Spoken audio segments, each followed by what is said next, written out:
Walter Schellenberg rose through the SS with unusual speed, quickly earning the trust of both Heydrich and Himmler.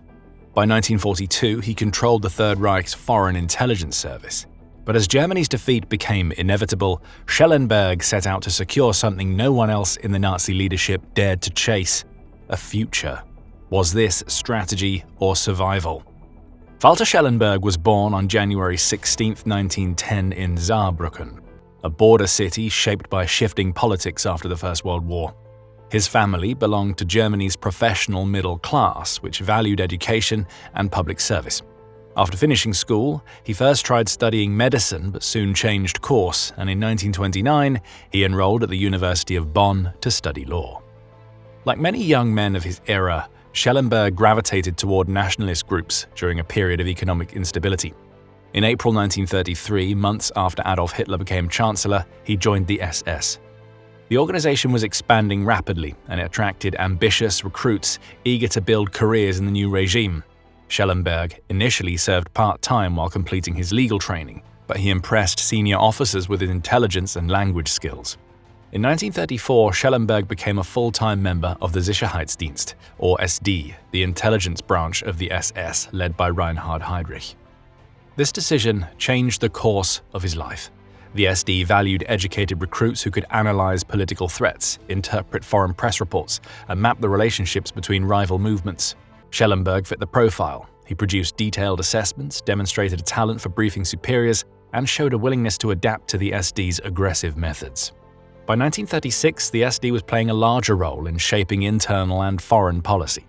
The organization collected information on political opponents, monitored diplomatic circles, and prepared intelligence for Heinrich Himmler's growing security apparatus. Schellenberg rose quickly within its ranks. Heydrich saw him as a promising analyst who could support the SD's expanding network abroad. The two developed a professional relationship built on trust, though Heydrich's demanding leadership style meant that only officers who delivered consistent results remained in his inner circle. During these years, Schellenberg became increasingly involved in foreign intelligence. The SD sought to understand Europe's shifting alliances as tensions grew between Germany, Britain, and France. Schellenberg traveled for assignments, met informants, and refined his skills in negotiation and covert communication.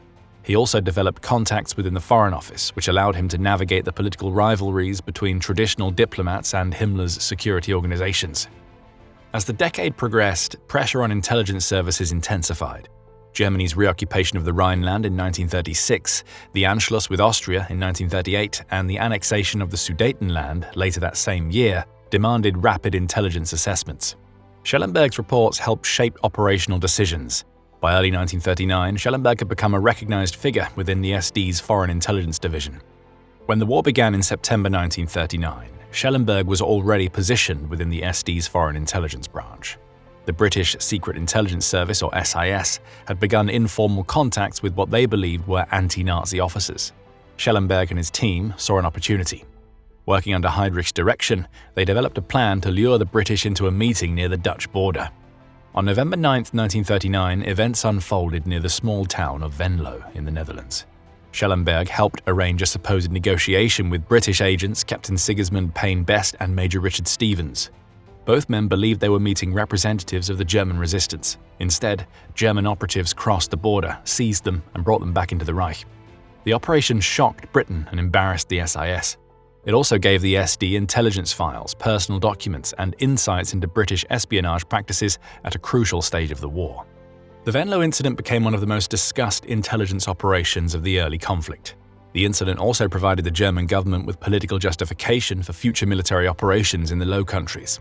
Months later, when German forces invaded the Netherlands in May 1940, propaganda referenced Venlo as evidence of Dutch complicity with Britain. For Schellenberg personally, Venlo was transformative. Heydrich praised the success and expanded Schellenberg's responsibilities. Soon he was briefing higher officials, coordinating with foreign networks, and working on strategic assessments across Western Europe. His reputation as a clever, resourceful officer helped him rise within the Reich Security Main Office, or RSHA, which combined police, intelligence, and security services under a single command. Schellenberg also played a role in Operation Willy, a 1940 plan to lure the Duke of Windsor into cooperation with Germany. The operation ultimately failed, but it showed Schellenberg's willingness to blend diplomacy, persuasion, and intelligence work in pursuit of political advantage. During 1940 and 1941, Schellenberg supervised operations in neutral countries such as Spain, Sweden, and Switzerland. These states became hubs of wartime diplomacy, espionage, and economic negotiation. Schellenberg's teams monitored Allied movements, cultivated informants, and reported on political developments. Heydrich's assassination in June 1942 marked a turning point. His death removed Schellenberg's most powerful patron at a critical moment. Himmler stepped in to reorganize the RSHA, and despite internal competition, Schellenberg kept his influence. He was appointed head of Amt 6, the office responsible for foreign intelligence. The promotion placed him at the center of Germany's espionage efforts during the most volatile years of the war. By the end of 1942, Schellenberg had become one of the youngest senior intelligence officers in the Third Reich. As Schellenberg rose inside the RSHA, his ambitions became more visible. He maintained a cautious friendship with Wilhelm Canaris, head of the Abwehr. Schellenberg envisioned a centrally controlled intelligence empire under SS leadership, and often clashed with rival agencies, particularly the Gestapo, whose chief, Heinrich Müller, he deeply distrusted. His office became known for an unusual feature, a custom-built desk equipped with concealed automatic weapons, reflecting both his paranoia and the internal rivalries of the security apparatus. After the Abwehr was dissolved, large parts of its network were absorbed into his department, making Schellenberg one of the most powerful intelligence figures in the Reich. When Schellenberg took charge of Amt 6, he assumed leadership during a difficult moment for German intelligence. The Allies were gaining strength, and tensions inside the Third Reich were rising. As the new chief of foreign intelligence, Schellenberg oversaw operations in Europe, the Middle East, and parts of Asia. Schellenberg focused much of his attention on neutral countries. Sweden and Switzerland became key listening posts where his officers cultivated contacts, reporting on Allied movements and policy. At the same time, Schellenberg attempted to extend German influence in Spain and Portugal, using intelligence channels to monitor British activities and shape public perception. Italy became another major concern after 1943. When Benito Mussolini's government collapsed and the new Italian leadership signed an armistice with the Allies, Schellenberg scrambled to assess the political situation. His teams worked within German military commands to identify potential collaborators, locate strategic materials, and track Italian officials who might switch allegiances. Outside Europe, Schellenberg oversaw propaganda and influence operations aimed at the Middle East. These campaigns attempted to exploit anti-British sentiment and support nationalist movements, but their impact remained limited. German efforts often failed to match British and American capabilities. Another source of tension came from his relationship with Joachim von Ribbentrop, the foreign minister. Ribbentrop viewed the SD as an intruder in diplomatic affairs, while Schellenberg saw traditional diplomacy as too rigid for wartime realities. Still, foreign intelligence faced severe limitations. Allied code-breaking gave Britain and the United States access to German communications. Many German operations were compromised before they began. Schellenberg's analysts often worked with incomplete or misleading data, sometimes produced by double agents or political intermediaries. By 1944, German confidence in foreign intelligence had eroded. By late 1944, Schellenberg was preparing for a very different mission, one that aimed not at defending the regime, but at shaping his own future as defeat became inevitable. By late 1944, Schellenberg understood that Germany's situation was beyond recovery. As head of foreign intelligence, he saw daily reports showing Allied industrial strength and the rapid Soviet advance. Those assessments pushed him toward a new strategy. He began urging Heinrich Himmler to consider a political break with Hitler, arguing that the Führer's declining health offered a justification, and to explore the possibility of a separate peace with the Western Allies. Himmler hesitated, but Schellenberg continued to press the point as the military collapse accelerated. Early in 1945, Schellenberg expanded those efforts into direct diplomatic contacts. He encouraged Himmler to meet Jean-Marie Mussy, the former president of Switzerland, who claimed he could secure the release of Jewish prisoners in exchange for payment.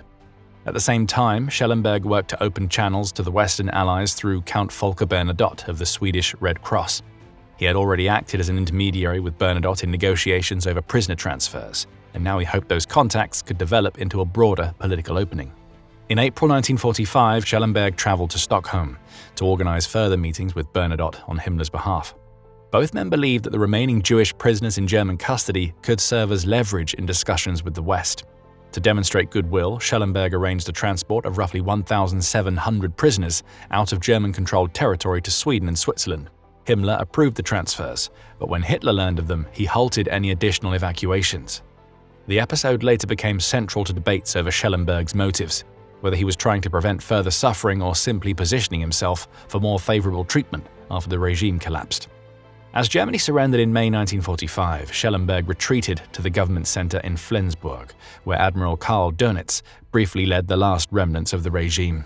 Realizing that the end was imminent, he fled toward Denmark but was arrested by British forces on June 12, 1945. His intelligence background made him a valuable source of information, and he spent the following years cooperating with Allied investigators. Schellenberg became a witness at the Nuremberg trials, providing testimony about the structure of the SS and the roles of various security officials. He presented himself as a pragmatic officer who had to steer the leadership toward diplomatic solutions. In 1949, a denazification court in Nuremberg sentenced him to 6 years in prison for his role in the failure to stop the killing of Soviet prisoners used in Operation Zeppelin. The court noted that he had assisted victims during the final months of the war, whether out of conviction or self-interest remained unclear, but still, some gave him credit for those actions. During the trial, he wrote his memoir, The Labyrinth, an account that shaped much of the public understanding of his life. The book portrayed him as a reluctant participant in the regime, emphasizing diplomatic efforts and downplaying internal power struggles. His health began to decline during imprisonment, and his sentence was reduced.